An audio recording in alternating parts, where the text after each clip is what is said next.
Welcome, welcome. You're in the right place at the right time. Today is Tuesday, and I tell you, we're going to have a great show today. I got a returning guest from a long time ago. I know she's going to get me with all them longs put on there, but that's okay. She's still a returning guest. So before we get started, I want to give a shout out to my mentor, Dr. Hunt. Dr. Hunt and I have been traveling in life together for 30 plus years. And out of those 30 plus years, he has been a blessing to both me and my family, as well as I have been a blessing to him and his family.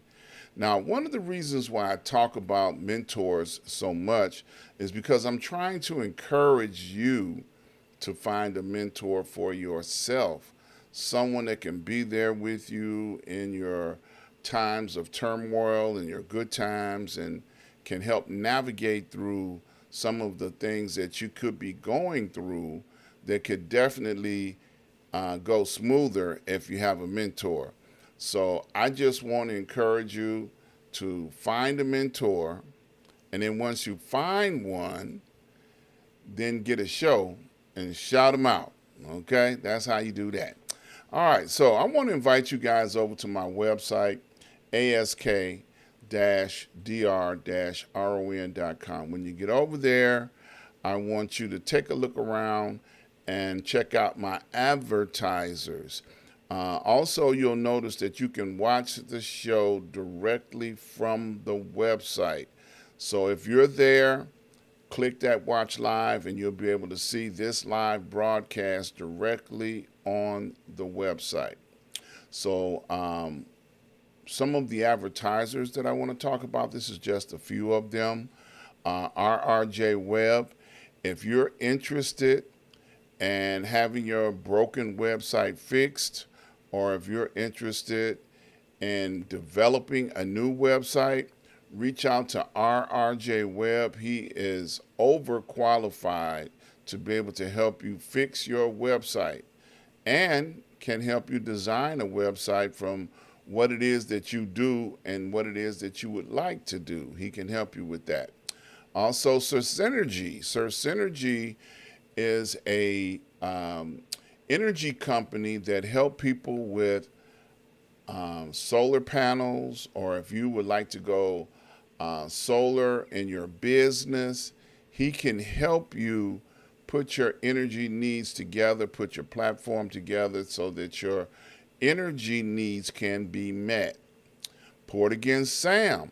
Port Against Sam has been with me for 10 plus years, and I tell you, if you have not been over there as of yet, you are missing out on some of the best wines and spirits from all over the world.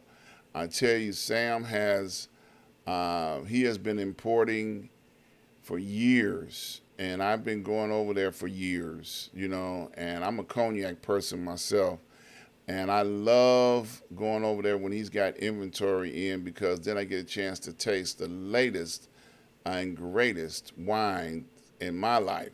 So I encourage you, go over there, find out what your next new wine will be. All right. And last but not least, I want to talk about Prince Hunter Financial Group. Now, the Prince Hunter Financial Group are educating people in the stock market and also educating people in the Forex market. So if you're interested in finding out how those entities work, he is a person that can help teach you how they work. Now, a promotional package that he is offering specifically for followers and listeners of this show, if you reach out to them and tell them that you're interested in the 4 free classes that he's offering, 4 free classes where you can begin your journey to understand what the Forex market is and what the stock market is. He is so happy to teach people and get them involved in how the stock market works. So it is definitely something that you want to check into. So now, like I said at the beginning, I've got a returning guest. She hasn't been on the show in quite a while, but she's agreed to come on and tell us what she's into now. I'm telling you, I'm so excited because when I first started doing radio broadcasting at Global News Forum, she was one of my lovely assistants. And welcome to the show, back to the show. After a long hiatus, she quit me, y'all. That's what happened last time. After a long hiatus, Miss Erica, welcome back. Hey Ron, how's it going? Yeah, it's going great. So like I told them, you quit me last time. See, we was doing so good. We had all the top ratings at the radio station. Then all of a sudden one day I was by myself. That is too funny. It was. It was. Okay. That's the way I felt about it. But how you doing? How's life treating you? I'm really good. No complaints. No complaints? Good to be back. Feels like old days. Yeah. You're looking as lovely as always. Oh my goodness. I'm what, about 15 years older? Has it been that long? I 15 think years? about 10 at least. Yeah, It's been a you're while. probably right, closer to 15. Hmm. But we used to, for those that don't know, Erica and I used to, she was my co host, and we worked at Global News Forum at the launch of the radio station and, talk station there. And Erica and I used to interrogate, interview, whatever you want to call it, many of the guests that would come in. And my ideology was, I'm old, so, I got old people questions. So I figured Miss Erica being young, she would have young people questions. And it worked out good as a good balance because, she always would ask people stuff that I never would think of to ask them, and it worked out really good. So we had a really popular combination of what we were doing, and it was a success story. And I know Erica got busy doing some other things, but Erica brought in some very interesting guests. I'm gonna name drop a little bit now. You brought in Rhyme Fest, and I can't think of some of the others that you brought in, but I can remember that one off the top of my head. And that was one of our more memorable interviews. It was quite interesting. Rhyme Fest thought we were going to beat up on him. And I was like, I didn't even know all the stuff that, he thought we was going to beat up on him about because I wasn't really a fan of his at the time, hip hop being hip hop and all, you know. So how you doing? Tell us something good. Bring us up to I'm speed. What's been happening I'm over the last good. 15 years? Well, a little bit of a redirection. I was being a politician during that time, Right, which is one of the ways that I actually met Ron Fest because at that time he had just ran for alderman for his right. ward. You did. So Yeah. that was actually how I met on him. He and I sat on a panel together and we just had a lot of ideas in common. We both wanted to save the world. But Yeah. now I'm kind of on a different ends of it. I'm working with taxation and small businesses, helping businesses tax plan um, and figure some things out financially. Okay. Um, Yeah. So you just completely gave up the entertainment and part of it and the politics part of it, huh? well, I wouldn't say I gave it up, but I Mm-hmm. did have to kind of, sit it down for a little bit. Okay. The world is cruel sometimes. Yeah. Yeah. Absolutely. Very, Hmm. very, very true.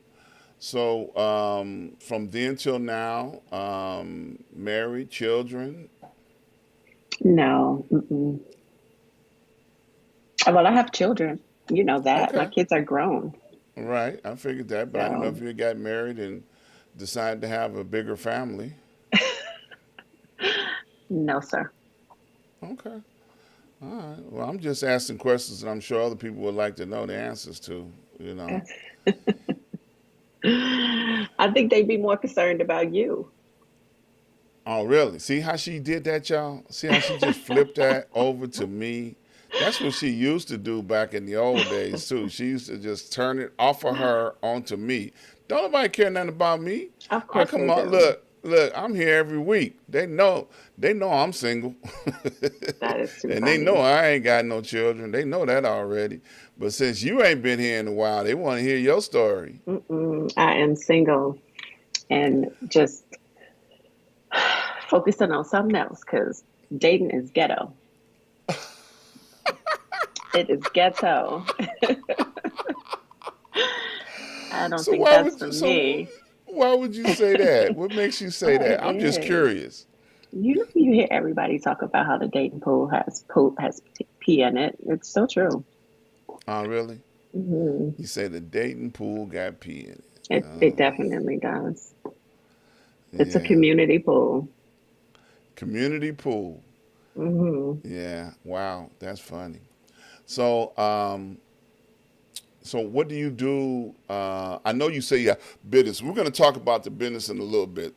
Okay. That's why I'm not focusing on it now. I'm trying to find out, what it is that you are really, into socially. So I'm Hmm. sure having a business, you have to network and go out and do things like that. So what else are you Hmm. into? Socially, of course, I like to network and always looking for ways to kind of um, connect with people that are in the same industry that I'm in, or, getting together with people that are looking to start like nonprofits or that currently have nonprofits. Always trying to figure out some of the challenges that they face as far as, because having a nonprofit is not for everybody. What I think that you kind of have to have like a public service core, like you kind of have to have that base where you like to help people because it's not a for-profit business. Like you don't get to charge for your services. So just connecting with people that currently do it to kind of figure out what their challenges are and how to use that. So I Mm, know that's probably not exactly a social life, but that's basically what I like to do. okay. So primarily everything you do is all geared around business and No, but no? we can't talk about my private life on your radio show. I got to keep some of that secret. Okay. All right. So you ain't telling. You ain't telling at all, huh? All right. That's cool. Yeah, I'm cool with that. So what can you tell? What do you want to know?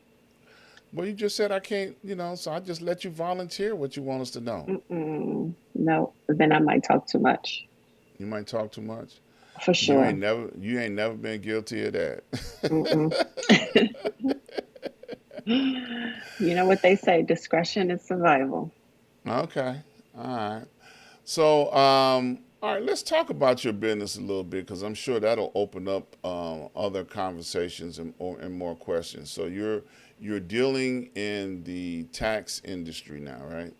Yeah, I work in taxations for small businesses and their owners, regular people, individual taxes.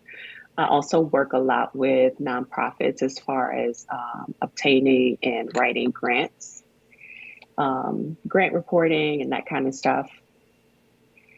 Um, Okay. Working with startup companies that are looking to, start their business, consulting them on those things, what's needed as far as getting that started. Because you might have a great idea to start your business, but have no idea on where to start, how to get it going, how to get it compliant, how to register for licenses and obtaining insurance, registering with the Secretary of State. Like a lot of people don't know a lot of that stuff. And also, while I'm doing that, I'm sourcing funds for you, whether it's grants or business loans that are geared for startup companies. So, Was that always a background of yours, or yeah, I have a finance background. okay? All right, Business and administration and finance has always kind of been my thing. It's just something that it was like more of a passion project for me. So it was stuff that I did in the background. okay. So with the businesses that you work for, now do you primarily businesses or both personal and business? I do both personal and businesses, but most of my clients are have small businesses, but I do work with individuals as well. Okay, so like when you say a company, would you say 100 or less employees or 100 or more employees? Or more, yeah, sometimes more than 500. Usually, what Okay, classifies you as a small business is 500 or less employees. okay.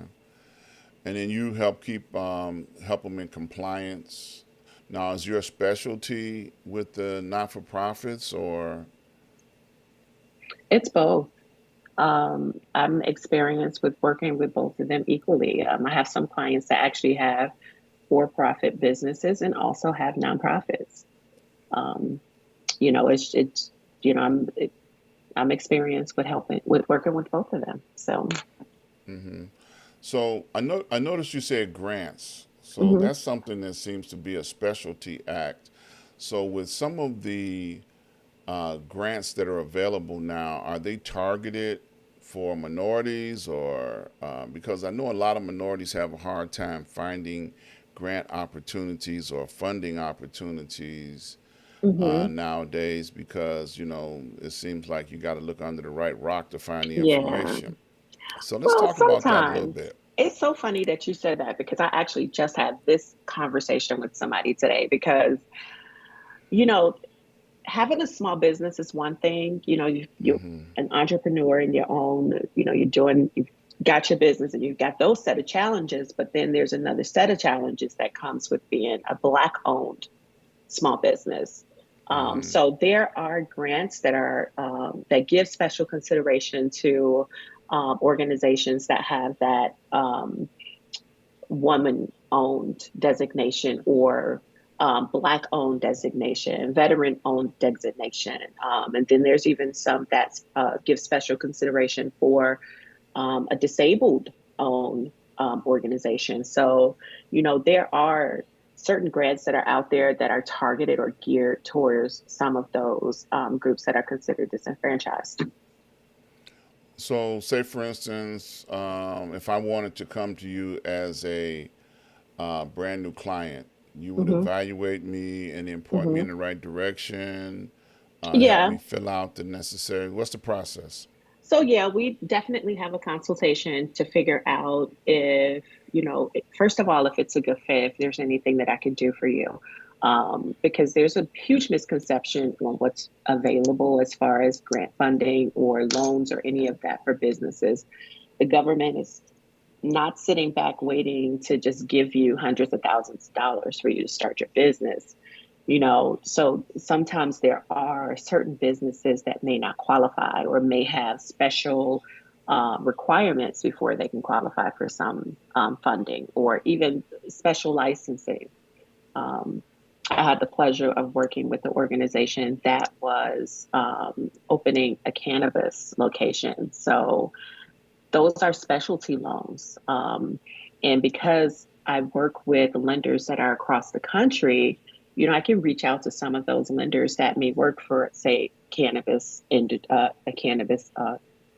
company, and they're in California because that's where it started. Like when we first got legal, that's where all of it was, and it was there in California, Colorado first. So I'm able to work with lenders across the country. So I have a lot of people that I can reach out to and work on some of those specialty loans. But there are special licenses, special forms that need to be filled out in order to even establish your company. So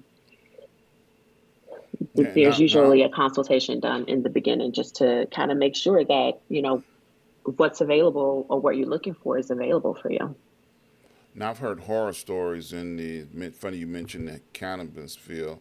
I've Hmm. heard horror stories about people that wanted to get involved in the cannabis industry here in the Chicagoland area. They put minority set asides and they're still sitting on the side waiting Hmm. to get involved, you know. Yeah, because there's a And lot of restrictions. right, And some of those things, it comes down to funding. It's really hard to get funding. If you don't have, um, a trust fund sitting somewhere with millions of dollars in it just waiting for you to invest it, you've got to find investors. And right, unfortunately, there's a lot of resources that are available for some people that aren't available for minorities. And it's just kind of, it's not fair, but it's kind of what it is. So in order for us to do it, we have to sometimes get creative and have creative financing, get groups and people that you get together and partner with different individuals in order to do it. So yeah, we're definitely on the very low end of it, but it's out there, it's happening. yeah, yeah. Because it's been over the last couple of years, especially during the COVID season, there were many minorities that were granted licenses or the authority to be a part of the cannabis industry in Hmm. Illinois, Yeah. and the license weren't issued. They Yeah. just they were sitting on the license, and some people may not know this. Just the application fee Hmm. for the cannabis to be looked at as a cannabis dispensary was like about $300,000. you Yeah. know and then that's not money you get back if you're not chosen. They keep that. So that's a real hard one to get into, and it was really Hmm. crazy. My mom wanted to get into that arena for a while, and I was like, you ain't got $300,000, so you can forget about it. And then they were holding these seminars all in the hood, right? Hmm. To try and saying people how, what they could do if they got into this industry. Yeah. But those were people who were making money for holding the seminars. They weren't making no money about the business, Hmm. and it was very difficult, and it's still difficult, because they haven't expanded the number of licenses that can be held in the state of Illinois. Hmm. And it's just crazy. Some cities didn't want it, some cities wanted it and couldn't Yeah. get it. So it's been kind of a like downtown Chicago. Nobody wanted a dispensary in downtown Chicago And now they're until everywhere. right now Yeah. that they're pulling in billions of dollars off of revenue off of the cannabis industry. They're like, oh, sure, we always wanted Yeah. them. Yeah, interesting scenario with that. So, what are some of the other entities that you could talk about that to encourage or discourage people to get involved in? You know, so I would never discourage someone from getting involved in an industry that they have a passion for. If that's something that you want to do, then by all means, I feel that you should pursue it. But there does come a responsibility of being educated in that field because, there are going to be some industries that you go in that you might face some additional challenges with getting started, getting funded, and all of those things are really strict. For instance, alcohol. Like if you wanted to open a bar or even a store that sells alcohol, like those are things that you have to consider when you're starting a business. Because when you serve alcohol, there's other stipulations and requirements and those kind of things. And the way that you register those businesses are different than if you have a business that, say, just sells a professional service versus a business that has a liquor license or gambling involved. Yeah, and the special insurances that you have to have Hmm. for And for liquor. tobacco and firearms and all of Mm-hmm. those types of things. So you have to consider like what's your business? Like what are you going to get into? Something that might work for you, Dr. Ron, like if you were going to start a business, massage therapy or something like that, your licensing Mm-hmm. would be a lot different than someone that wanted to open a daycare center, Right. or someone that wanted to, open a convenience store that sells alcohol and tobacco and gambling. You know what I mean? Mm-hmm. So there's just, it's being informed, doing your research, figuring out what your business is going to do, what it entails, and then, we figure out what the licensing requirements are. Yeah. So it's funny you should say alcohol. I've noticed over the last 5, 10 years that they have pop up bring your own bottle establishments. Hmm. So is that something that you're running across a lot more when you're talking to people that are interested in alcoholic establishments? So those are a little bit different only because it really depends on the village that you are operating out of. Some villages Mm-hmm. have special ordinances that won't allow that type of thing, because it Mm-hmm. is like kind of a loophole around having alcohol at your establishment because you don't have to have a liquor license to have a BYOB. Um, it's very simple. It relieves yourself of certain liabilities that are associated with serving alcohol. It doesn't absolve you 100% because you're still liable for your people, your customers that are at your venue. So, Mm-hmm. but it just really depends on the village. Okay. So,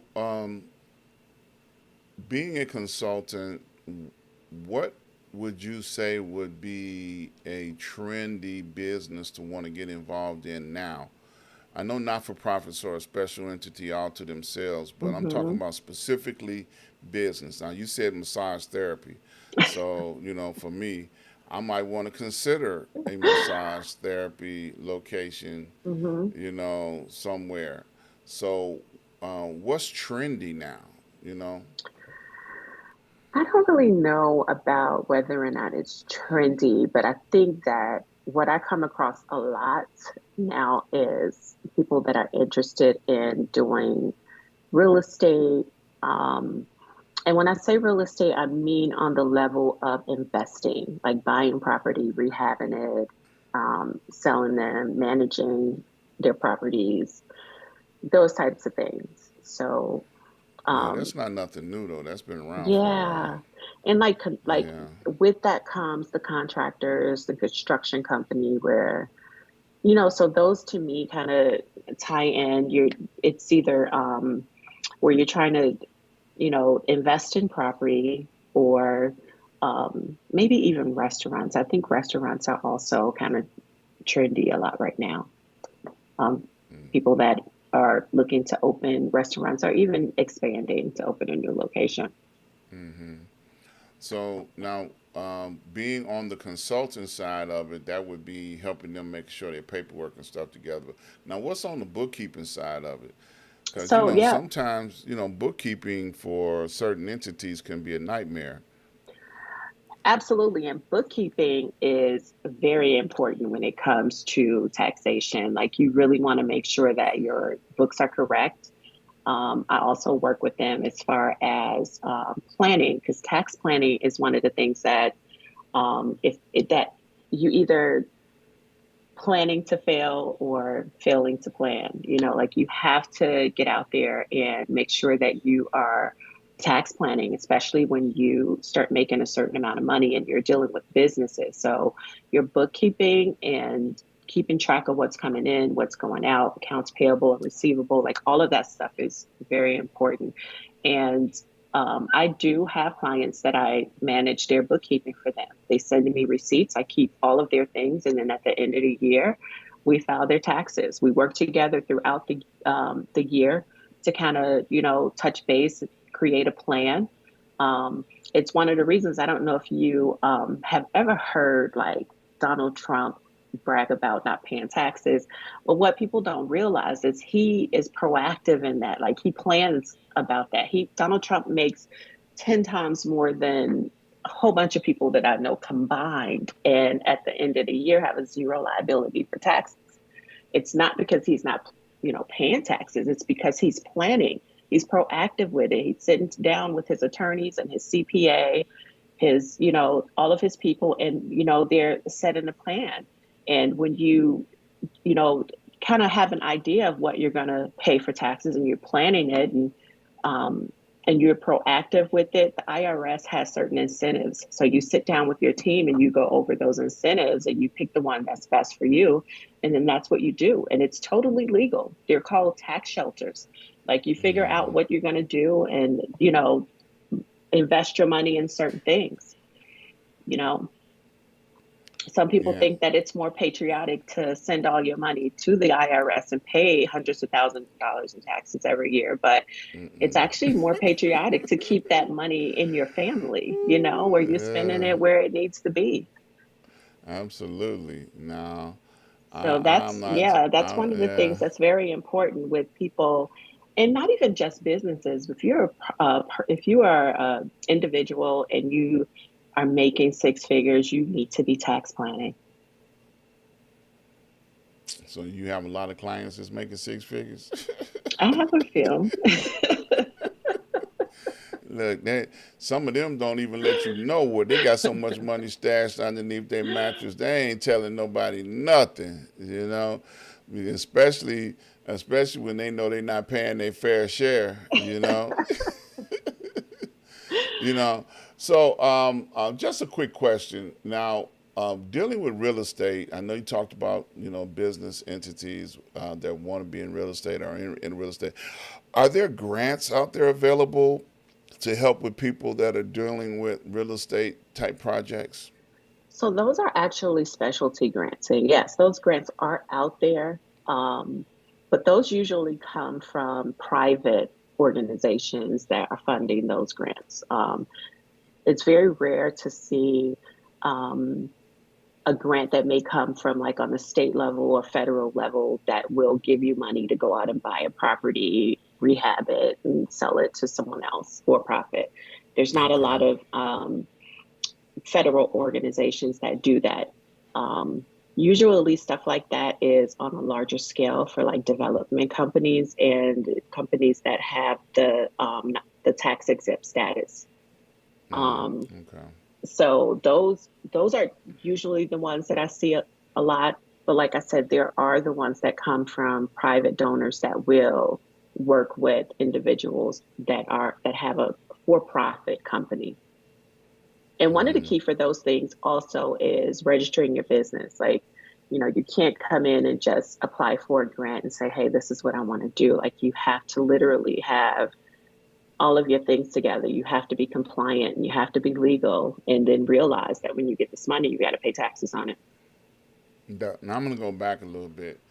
Um, in the beginning of COVID, Hmm. I advise a lot of people not to apply for those PPP loans if they were not legitimate. So, are you Facts. seeing a lot of people now getting backlash from that? I personally don't know anybody that got backlash from it.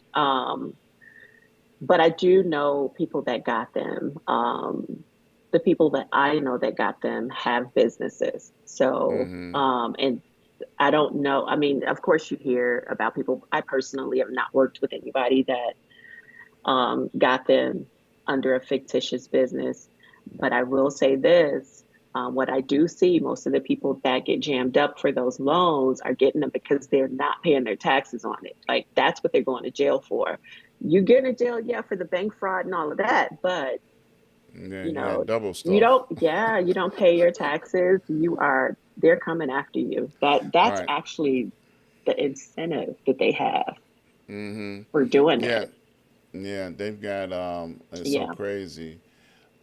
People just, and I told everybody don't do it because it sounded like a sting operation to Hmm. me. Now you haven't, you don't even have a legitimate business, and you're applying for PPP loans Hmm. and actually getting them, Yeah. and then people got their picture, on the application, and Yeah. they've got a whole task force going after those people Hmm. that actually wrote the loans Hmm. and actually the ones that took the loan. So they're Yeah, not through with them. You know, because people walk it's around. bank fraud. Like you're literally Yeah, lying on absolutely. the application. So, And it's federal you know, funds, you know, and the hmm, feds, they don't have no problem tracking you yeah, down. You know, they figure they'll catch you eventually. Everybody get caught eventually. it's So true. so so now have you heard of any way people can help themselves if they came into a situation like that? Okay, so they did something stupid. They got the PPP loan. They ain't been doing what they supposed to been doing. So how would you help them? This sounds Or like a can you personal help them? question. No, it's not Sounds like personal. are you asking for No, a friend? no, I didn't get it. I knew better. You know, I'm just trying to see, you know, for those that may have that type of problem in their future, they may want to reach out to you and say, "Oh, I heard Erica. I'm gonna give her a call." You know, then the Fed will be knocking on your door. What'd you do for? Her? You know. Listen, um, I don't know. If you got a PPP loan and you weren't supposed to get it, I'm not sure that I can help them do that. Um, I can Good help answer. it, listen, I don't Good have answer. any way to, get you to avoid that. Like that's something that's out of my wheelhouse. Now, if you Gotcha. got one legitimately, hopefully you got it forgiven, Uh huh. and you don't owe money on that. But, if you got it, So it's there definitely was a something lot of needs to be there reported. was a lot of forgiveness with those loans. A lot of them. Yeah, most of the people that I know that got them Okay. legitimately applied for forgiveness and they were granted the forgiveness. Okay. Yeah. See, like I said, I wasn't even in that game plan at all. I wasn't even Yeah. trying to find out. And and I had several people that came on the show and we talked about it while it was in progress. Hmm. And they also said, nope, don't touch it.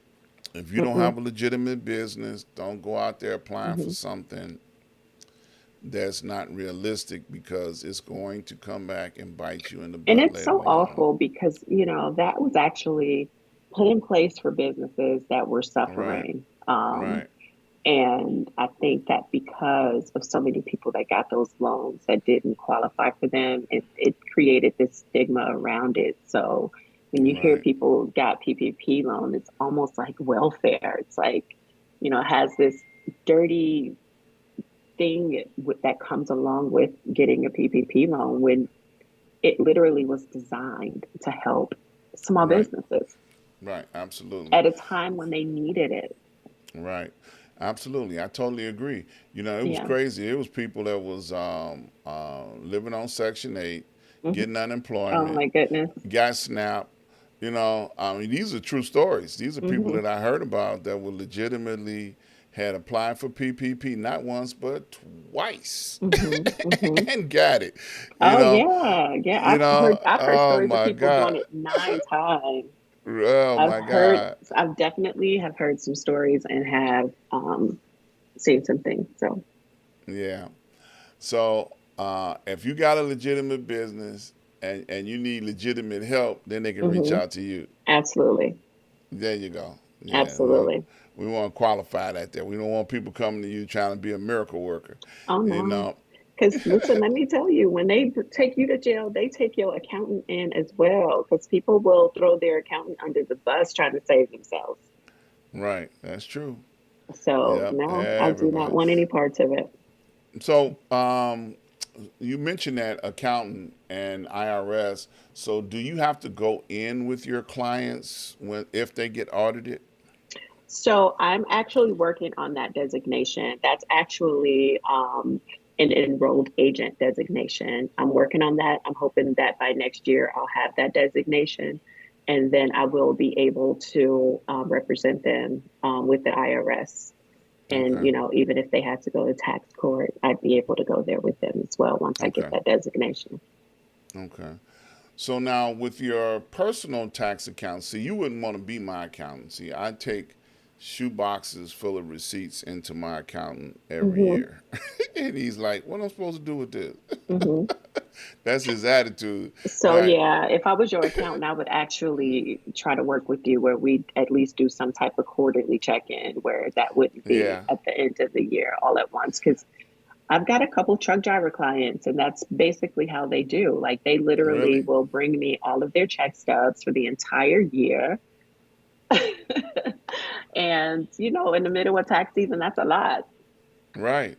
So, yeah, I would prefer, and listen, I'll take them and I'll take it with a smile if that's how you give it to me. But Uh-huh. ideally, let's do a quarterly check in. Let's, get together. You can scan them to me or just shoot me a picture or toss them in an envelope and mail them to me. I'll scan them and then mail you back the hard copies if that's how you want to, Yeah, if no, you he's just want to funny. He's keep them. like, Like, look, he told me early on, because I've been with my accountant for almost 30 years now. hmm And he was like, I charge extra for shoebox deliveries, right? yeah, I So understand I 100%. was like, oh wow, really extra? Yeah. So the best case scenario for personal and or business, what would you how would you suggest? Like you just said something that was very pertinent. I want to revisit that. So like you said, you have a truck driver. Here's a guy that has checks twice a month, once a month. hmm So they send their information to you quarterly. Is that the way you set up a program like that? Go ahead, tell So them about. yeah, ideally for me, that's how I like it. I Mm-hmm. do have some that don't mind sending them when they get their check, just shoot a snapshot and send it to me, and I can keep track of all of your stuff that way. Have a spreadsheet or you know put it in a system, and that way I have everything at the end of the year, and it's not something that you have to scramble to try to get to me. But yeah, the truck drivers, they at the end of the year will have a huge box of just receipts and all Mm-hmm. types of things. So for And me, ideally, if I'm working with you, then yeah, I'd like to kind of do a spot, a check-in, quarterly check-in, and then that way, at the end of the year, it's not so crazy. We can also see where you are as far as tax planning. If there needs to be any type of adjustment. Um, Again, like when you are proactive with, planning your taxes at the end of the year, your liability is reduced tremendously. It takes the weight mm-hmm. off of you. Okay. And that would be with both business and personal. If you are making a certain income, Mm-hmm. yes, you should definitely have some tax planning strategy in place for yourself. Otherwise, you're going to end up with a tremendous tax bill at the end of the year. And, Mm-hmm. most people aren't prepared for it. They don't like to hear that they are $13,000, $26,000, where, you've got to send the IRS because that, type of money collects a lot of interest and fees and Mm-hmm. penalties. And, So now, some mm-hmm. people Go don't ahead. realize that with the IRS, if you owe them more than $1,000, you get a penalty for that as well because you should be tax planning. Mm. Okay. So say that part again. If you owe them More than a more thousand than a dollars, they thousand will penalize dollars, you. they hmm will penalize you. Yep. Okay. And now, are they working with what do you call it? Penalty payment plans, things like that. Yeah, of course. There's a few things that I actually work with. There's a couple different programs that will. There's like Fresh Start programs. There's the Offer and Compromise. There is something that's also called the Innocent Spouse Program, where you see a Mm-hmm. lot of, especially newly married couples, where one spouse may have a tax debt or may have done something that created that tax debt and the spouse can apply for relief from that where she's not responsible for that tax debt. So there's a Mm. lot of different programs that are out there for people that may um, owe taxes or have tons of penalties. There's an abatement program that'll help with some of the fees that you may have to pay. It's they're out there. It doesn't 100% relieve your responsibility for your taxes, but if you're having trouble paying it, then it will. Like the offer and compromise, that actually is one of the programs that the IRS have where if you owe a certain amount of money, you can make an offer to them and just say, "Hey, I'm this paying this amount of money will is a detriment to my financial health of my family," and you know they'll review it. So they will accept your offer or they'll counter it and tell you this is what you have to pay and put you on a Yeah. payment plan. Right. And I got to say this, if you've never ever had an IRS audit, it's no fun. I'm No. just going to say that. Mm-mm. It's interesting. I was doing a news report recently on another network that I work on about the IRS has reported that they have audited more people of color than any other nationality. Really? Yeah, yeah, they've audited. They admitted it. It's like, yeah, we're gonna edit you, There's a black people. study. Someone did a study on that. The IRS did a study. Really? They did their own internal study. Yes, Interesting. Okay. yeah, yeah, and I reported on that about a week or so ago, and I Hmm. found it quite interesting. I'm like, black folks don't make enough money to begin with, and then now you're gonna No. audit them and squeeze them for the last $2, $3 that they might have Hmm. had. And people make mistakes if this is not their profession, and so many people, because the tax code changes annually. It There's does. updates, and there are things, they're trying to make things available and better, Hmm. for the system. Hmm. And you have to let people that are preparers and people like Hmm. yourself know what these updates are, because I remember for years, going back quite a few years, I remember when grandparents used to claim the children, the grandchildren, and the great great grandchildren to get the money.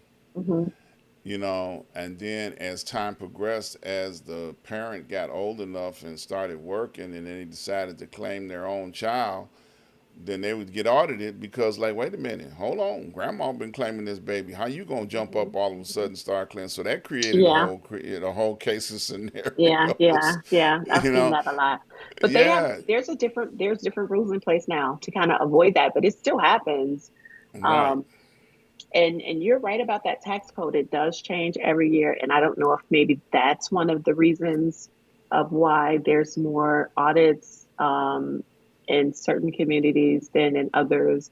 Um, but it's definitely our responsibility to make sure that you are not only educated on the tax code, but to utilize it to your benefit Mm-hmm. because there's a lot of incentives in there. Like once you know and you're able to plan and you can sit down with whoever your financial planner is, people think sometimes that, you have to have a ton of money to financial plan, and it's not true. What you want to do though is you really want to make sure that you are paying attention to that tax code and that you are um, using it to your advantage to plan for your year because it's one of those things that you can't get away from. It's a necessary evil. Yeah. So at the, that's why I was saying like, there's huge corporations that make all of this money that have less liability, and it's because they're utilizing that tax code. And at the beginning of the year, they're sitting down with their team and they're creating a map on what their year is going to look like. And then they're touching base again closer to the end of the year and making adjustments as needed. And because they're proactive right in that way, they're utilizing those incentives that the IRS has in place for companies like them that are, and they're legal things, totally legal things that you can do, where, you know, you're keeping more of your money in your pocket than paying it out to Uncle Sam. Absolutely. So I got two questions. One has to deal with, I have a client that's an advertiser with me who teaches people how to trade on the stock market. Hmm. Now, the question came up about being able to understand when they're making money on the stock market, how it has to be reported, Hmm. things like that. So, is that something that you run across as well? I do. I work with clients that have investments, whether it's retirement accounts or personal investments that they do, buying and trading. Mm-hmm. And there's a ton of things that factor into that, gains and losses and all of those things. So, it just really depends. There's a few factors that factor into whether or not it's reported as a gain or reported as a loss. But um, if you're trading, you're definitely going to get statements, and you want to make sure that you keep in those statements. And if you are making money doing that, you want to make sure that you are paying taxes on it. Because at the end of the year, if you don't pay the taxes on that money that you get, you will have to do it at the end of the year. You don't like people to go to the casino. Yeah, and you know what? People don't realize that you can actually claim Yeah. your losses from the casino as well. Like All if you go right. to the casino and you're losing money, you can claim that on your tax returns. Yeah. Absolutely. Now, the other question I had has to do with what do you think is a reasonable age for a person to start planning, dealing with, uh, income, dealing with the IRS? What age do you need to educate people to in order to know what's ahead of them? When you start working, I Okay. think that honestly, this should be a class in high school because when you are in high school, that's when you're getting out there trying to get a job. Your first job, you're going to have taxes taken out of that check. So there's Mm-hmm. no age where it says, hey, when you're 25, no, the legal limit to get a job in Illinois, I believe, is 16. Mm-hmm. That you should know what taxation is. You should know how it works, what your responsibility is. That's when you should start teaching your children about the tax code, what's expected, how, you know, everything you do affects that. The difference between gifts and Mm-hmm. winnings, like when you win money. If you are giving out money over a certain amount, it's not uncommon for people to have someone fill out a W-9, you Mm-hmm. know, like you So you really need. want them, you want to report that income. If you're giving money away, loaning it, you're taking care of another family, like you want to make sure that all of that stuff is being reported so that you're not the one that's paying taxes on it. So Absolutely. I think that that's something that should definitely start a lot younger than what it is. Like you should not have your first job without knowing what paying taxes is. Good. So now people want to talk to you. Your information is right on the screen, but I also know Hmm. you mentioned the other day something about you wanted to talk about your social media and other places where Yeah. they can find you.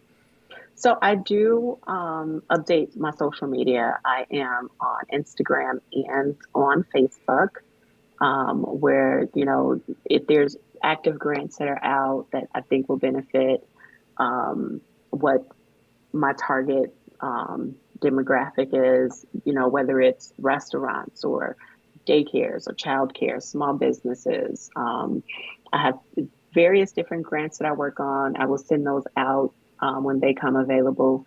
I also host business strategy sessions. So I'll post about those as well. Like if you have an idea and you just kind of want to bounce it off, you're not sure where to start, or if it's something that's even realistic, we can talk about it.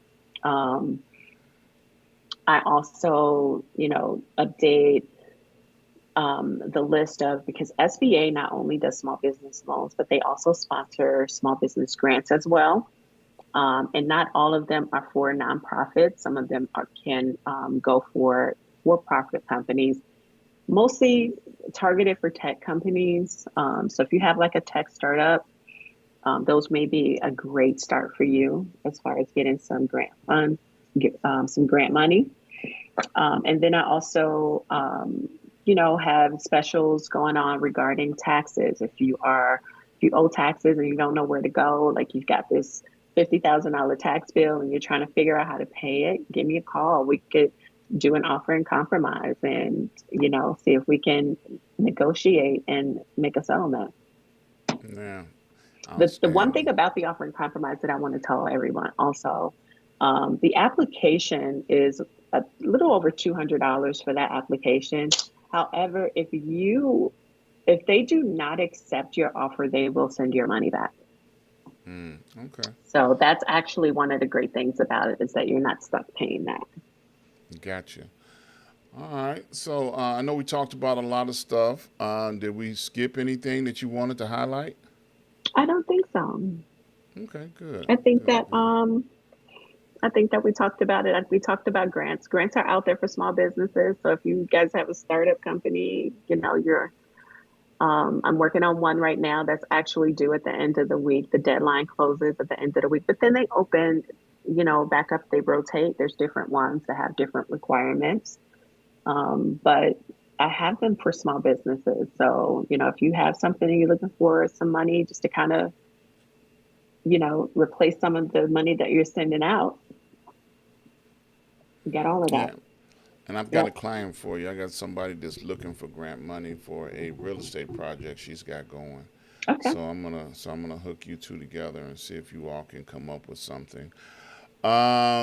It has been a pleasure to have you back on the air with me. This was fun. Yeah, yeah. So you ready to come back and get in your old spot? I don't know. Um, we'll talk about it off the air. I'm gonna see Yeah, can we'll I talk about convince it. you. Yeah. Maybe I'll come and sit in the chair every so often. We'll do a Uh oh. quarterly thing. How about that? There she go with that quarterly thing. Yeah. Well, we got about 4 minutes left on the show, Okay. and I have two questions that I always like to ask my guests. Which one of them you just said quarterly, but I'm gonna ask you again. Will you come back and visit me on the show again? Absolutely. Thank you. Now I know you get busy during tax season, so is there a time that's better to reach out to you than other times? You can reach out to me anytime. Okay. I'm always available, and tax season is year round. So, Tax season's year round. yeah, there's the crunch at the beginning of the year. However, especially for businesses, tax season is year round. Tax planning is year round. Tax strategy is year round. So I'm Absolutely. always working on it, always working on something. Cool. All right. So the second question that I like to ask is hmm what would you like to leave with the people before we leave today? Um, so I do want to just make sure that everyone knows what my social media is. So it's Erica Johnson Consultants LLC, and that's on Instagram and on Facebook. Um, you can also go to my website. You can reach out to me through that as well. Yeah, so if you have a small business or you're looking to start a small business, let's get some money. Let's pay some taxes on it. Let's All get us some right. tax shelters so we can try to hide all our money. There you go. Sounds like a plan to me. Once again, I thank you for coming back. It's been a pleasure hanging out with you. Yeah. Brings back such great memories. All fond memories, of I course. know when you mentioned the guy with the wine, I was like, oh my God, I remember that. So remember we had wine Yeah. on our show. Yep, all the time. Health Portuguese Sam used benefits to of red donate wine. wine. Yep, he used to bring us the best. I got a whole house full of cognac now. I'm a cognac person. Okay. I love it. I love cognac. Nice. Especially his cognac. So thank Oh, you he has once cognac. again. Okay. Awesome. Yeah, thank you once again for hanging out with me. I appreciate you. I love you, and ain't nothing you can do about it. And I look forward to having you on the show again sometime. So you stay right there in the green room. I'm going to end the show. Okay. I want to invite everybody out to join me tomorrow on Wednesday on Street News Now, where I give you the noon report. So please come and join me tomorrow right here and check out what the noon report will bring. Don't forget to check me out each and every Saturday from the desk of Dr. Ron right here also. We have commentary coming directly from my heart. And I want to thank everybody that have made donations and contributions up to this point in time. Thank you so very much. Please don't forget to subscribe, like, and share. See you guys on tomorrow.